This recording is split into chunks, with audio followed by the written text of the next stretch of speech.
ओम नमो भगवते वासुदेवाय नमः। श्री कृष्ण गोविंद हरे मुरारी, हे नाथ नारायण वासुदेवा। बोलिए विष्णु भगवान की जय। आप सब भी कमेंट में विष्णु भगवान का एक प्यारा सा नाम अवश्य लिखिएगा। आइए आज के वीडियो में हम देखेंगे श्रावण मास की एकादशी, जिसे कि कामिका एकादशी के नाम से जाना जाता है। इसका व्रत किस दिन रखा जाएगा, इसको लेकर इस बार बहुत संशय बना हुआ है कि इसका व्रत 20 जुलाई को रखा जाएगा या 21 जुलाई को रखा जाएगा।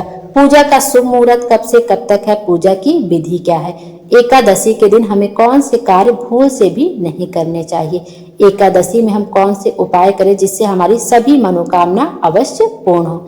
आइए अब देखते हैं श्रावण मास की एकादशी कामिका एकादशी का व्रत किस दिन रखा जाएगा। हिंदू धर्म में एकादशी व्रत को अत्यंत पुण्यदायी माना जाता है। वर्ष भर में आने वाली 24 एकादशियों में हर एक का अपना विशिष्ट महत्व होता है, लेकिन जब कोई एकादशी श्रावण मास जैसे शुभ महीने में आती है तो उसका धार्मिक और आध्यात्मिक महत्व और भी बढ़ जाता है। श्रावण मास की पहली एकादशी को कामिका एकादशी के नाम से जाना जाता है। यह तिथि भगवान विष्णु की विशेष कृपा प्राप्त करने के लिए अत्यंत शुभ मानी जाती है। अब देखते हैं कामिका एकादशी का व्रत किस दिन रखा जाएगा। हिंदू पंचांग के अनुसार कामिका एकादशी की तिथि 20 जुलाई दिन रविवार को दोपहर 12:14 से आरंभ होगी, लेकिन उदया तिथि सूर्योदय के समय जो तिथि हो उसी को ही व्रत करना श्रेष्ठ होता है। इसके द्वारा कामिका एकादशी का व्रत 21 जुलाई 2025 दिन सोमवार के दिन रखा जाएगा। तो इसलिए हमारे सनातन धर्म में उदया तिथि मान्य है। इसके द्वारा कामिका एकादशी का व्रत 21 जुलाई 2025 दिन सोमवार को ही रखना श्रेष्ठ होगा।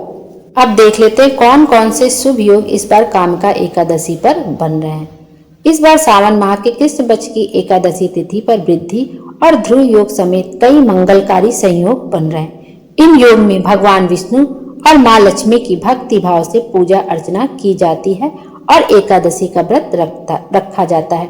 साथ ही भगवान विष्णु की पूजा करने के साथ साथ माँ लक्ष्मी और तुलसी माता की पूजा करने से जीवन में सुख और शांति बनी रहती है। आइए देखते हैं कामिका एकादशी का पारण का समय कब है। कामिका एकादशी व्रत का पारण 22 जुलाई को किया जाएगा। 22 जुलाई को सुबह 5:37 से लेकर सुबह 7:05 के मध्य आप एकादशी व्रत का पारण कर सकते हैं। पारण हमेशा शुभ मुहूर्त में ही करना चाहिए। इस दौरान भक्ति भाव से पूजा कर भगवान विष्णु और माँ लक्ष्मी की पूजा करें। इसके बाद अन्न और धन आदि जो अपनी सामर्थ्य के अनुसार आप दान वगैरह भी कर सकते हैं। कहते हैं कि एकादशी के दिन भूल से भी तुलसी माता में जल नहीं डालना चाहिए, तुलसी माता के पौधे में जल समर्पित नहीं करना चाहिए, क्योंकि उस दिन उनका भी निर्जला व्रत रहता है और जब हम तुलसी माता में जल समर्पित करते हैं तो उससे उनका व्रत खंडित होता है। और अगले दिन जब आप पारण करें तो बिल्कुल ध्यान दें कि उस दिन तुलसी माता को एक दीपक अवश्य प्रज्वलित करें, जल जरूर समर्पित करें और खुद भी तुलसी दल का सेवन करने के बाद ही आपको व्रत का उद्यापन करना चाहिए, अपने व्रत का पारण करना चाहिए। और एक बात का क्या ध्यान रखना है कि आपको जो है जब आप एकादशी के दिन शिव मंदिर तो हम सब लगभग रोज ही जाते हैं, और जब एकादशी के दिन आप मंदिर में जाएं और एक लोटा जल चढ़ाएं तो 3 बार स्वधा स्वधा स्वधा शब्द कहते हुए शिवलिंग पर जल जरूर समर्पित करें। और यदि आप कोई अपनी कामना के लिए यह उपाय करते हैं तो स्वधा कहते हुए 3 बार स्वधा कहने के बाद श्री शिवाय नमस्तुभ्यम नमः शिवाय कहते हुए ओम नमः शिवाय कहते हुए जल समर्पित कर दें और जो भी अपनी कामना है वो कह दे, आपकी मनोकामना जरूर से जरूर पूर्ण होगी। आइए देख लेते हैं आप कामिका एकादशी व्रत का इतना अधिक महत्व क्यों है। कामिका एकादशी का व्रत करने से भगवान विष्णु की विशेष कृपा प्राप्त होती है। इस दिन किए गए व्रत और पूजा से सांसारिक दुखों से मुक्ति मिलती है, मन शरीर और आत्मा को भी शुद्धता प्राप्त होती है। यह तिथि विष्णु भक्ति का श्रेष्ठ माध्यम है और जीवन में सुख शांति और समृद्धि लाने वाली मानी जाती है। तो कामिका एकादशी का बहुत ही अधिक महत्व होता है।